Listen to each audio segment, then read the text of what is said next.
Vamos lá em 3, 2, 1. Oi, tudo bem? Esse aqui é o resumo da lição da Escola Sabatina dos Jovens e nós aqui estamos estudando sobre a imortalidade. Você pode assistir esse vídeo aqui toda quinta-feira a partir do meio-dia e o meu convite para você é compartilhe esse vídeo com todo mundo que precisa aprender um pouquinho mais sobre a Palavra de Deus, sobre a Bíblia, porque aqui nesse canal nós estudamos esse livro, a Bíblia, a partir dos guias de estudos que nós temos, para a gente poder aprender um pouquinho mais sobre temas específicos. Na verdade, a dica para você é a seguinte: a Igreja Adventista sempre dá para a gente materiais muito bons que direcionam a gente em temas específicos. Por exemplo, agora nós estamos estudando sobre a imortalidade, ou seja, sobre a vida após a morte, sobre o que acontece com a nossa alma, sobre o nosso verdadeiro eu.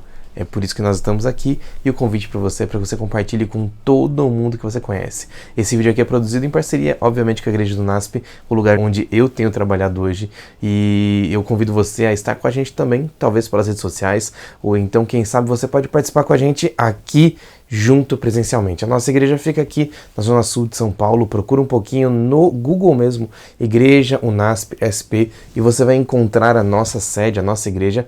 Mas se você quer encontrar a gente pelas redes sociais, é muito simples, Igreja UNASP SP em todas elas, tá bom? Vou convidar você também para seguir as minhas redes sociais, Lúcio Bergamo ou Pastor Lúcio Bergamo, e você vai me encontrar lá no Facebook, talvez no Twitter, talvez no Instagram e também no TikTok. Fica a dica, a gente sempre tem produzido conteúdos ali para poder falar com você a partir das redes sociais, tá bom? Vamos lá? Vamos estudar esse guia de estudos que está na nossa mão agora. Eu queria propor para você iniciar lendo um texto da Bíblia, e o texto está ali em Filipenses no capítulo 1, no verso 21, e aqui eu leio assim, ó: porque para mim o viver é Cristo e o morrer é lucro.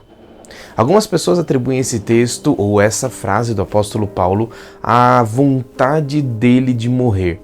É verdade, o apóstolo Paulo tinha sofrido bastante. Quando eu vou, por exemplo, para o texto de 2 Coríntios no capítulo 11, nos versos 22 a 28, eu leio assim, ó: em muitos trabalhos eu sofri muito mais em prisões, mais em açoites, sem medida, em perigos de morte, muitas vezes. Também 5 vezes eu recebi dos judeus 40 açoites, menos um. 3 vezes eu fui açoitado com varas. 1 vez eu fui apedrejado. 3 vezes eu naufraguei. Fiquei 1 noite e 1 dia boiando em alto mar. Em viagens muitas vezes, em perigos de rios, em perigos de assaltantes, em perigos entre os patrícios, ou seja, os próximos, né? Em perigos entre os gentios, perigos entre as cidades, em perigos no deserto, em perigos no mar, em perigos em falsos irmãos, em trabalhos e fadigas, em vigílias, muitas vezes fome e sede, em jejuns, muitas vezes no frio e na nudez. Mas além das coisas exteriores, também me passa ou pesa sobre mim diariamente uma preocupação com todos vocês, irmãos, ou com todas as igrejas.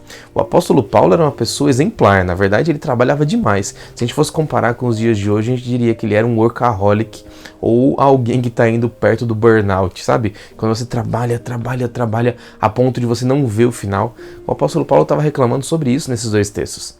Só que quando eu vou ali, para quando o apóstolo Paulo fala que a morte para ele seria lucro, muita gente atribui esse texto com o restante do texto, que ali no capítulo 1, em Filipenses, o apóstolo também diz que é possível que depois da morte nós encontremos com Jesus.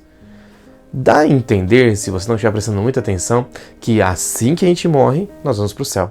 Só que não é disso que a Bíblia fala, porque o mesmo apóstolo Paulo tem outros momentos na escrita dele, no texto dele, onde ele deixa muito claro que ninguém vai para o céu diretamente. Ninguém, quando morre aqui, vai diretamente para o céu. Quer ver só? Quando eu vou, por exemplo, para 1 Tessalonicenses no capítulo 4, nos versos 15 até o 17, eu leio assim: é pela palavra do Senhor ainda que eu declaro para vocês: nós, os vivos, que ficarmos até a vinda do Senhor, de modo nenhum precederemos aqueles que dormem. Porque o Senhor mesmo, dado a sua palavra de ordem, ouvida a voz do arcanjo, ressoada a trombeta de Deus descerá dos céus, e os mortos em Cristo ressuscitarão primeiro. Depois, nós, os vivos, os que ficarmos, seremos arrebatados juntamente com eles, ou seja, junto com os mortos ressuscitados. E o texto termina assim: nós vamos entre as nuvens para o encontro com o Senhor nos ares, e assim estaremos para sempre com o Senhor. Percebeu? O mesmo apóstolo Paulo que fala lá em Filipenses, é isso mesmo, em Filipenses, ele diz assim que o morrer era lucro, ou seja, como se morrendo você estaria direto com Deus no céu. O mesmo apóstolo Paulo, no livro de 2 Tessalonicenses, ele diz assim: porque nós que morrermos, somente vamos ao céu depois da ressurreição. E aí? Me responde agora.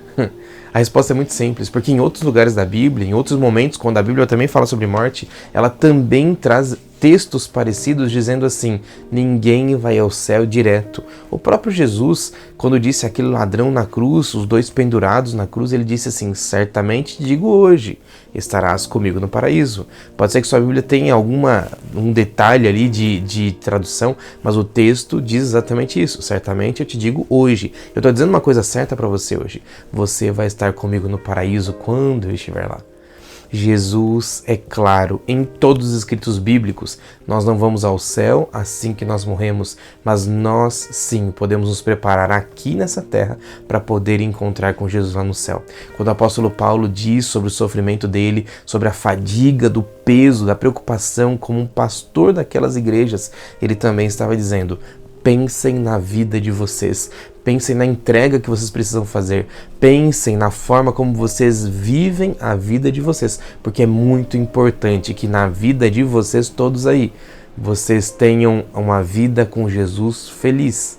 Mas é lógico que o morrer para o cristão sempre é lucro, porque ele não vai mais sofrer aqui nessa terra, não vai mais ficar preocupado aqui nessa terra, mas ele vai estar focado em aprender e viver ao lado de Cristo Jesus, porque quando ressuscitarmos, nós vamos estar com Jesus lá no céu. Esse é o sonho, é isso que Jesus quer colocar na sua vida. E quando alguém te falar sobre a imortalidade da alma, lembre-se desses textos que você vai poder aprender e vai poder ensinar muito mais. Eu quero terminar esse estudo para você poder abrir um pouquinho mais sua mente. Semana que vem eu te encontro aqui para a gente poder sempre e cada vez mais falar sobre esse Deus que é todo poderoso. Que Deus te abençoe, que Deus te guie. Um grande abraço para você, até semana que vem e tchau, tchau.